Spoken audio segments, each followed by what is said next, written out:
A'udzu billahi minasyaitonir rajim. Bismillahirrahmanirrahim. Alhamdulillahirabbil alamin.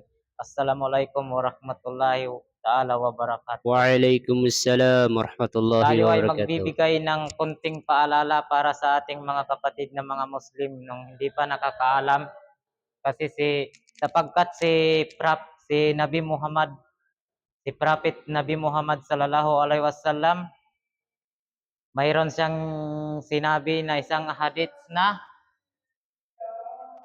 ad-dunya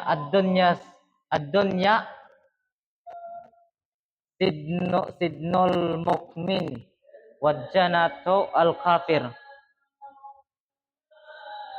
Ito ay sinabi ni Nabi Muhammad sallallahu alaihi wasallam na ad-dunya ito ang ito ang mundo. Sidnul mu'min. Kulungan ito ang mundo'y kulungan ng mga nananampalataya sa Islam at sumusunod sa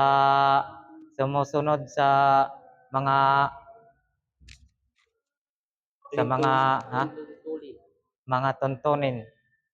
Sumusunod at sumusunod sa mga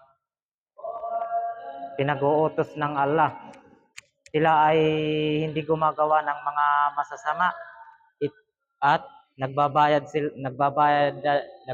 ng kanilang mga kasalanan dito sa mundo. Ito ang kanilang kulungan. At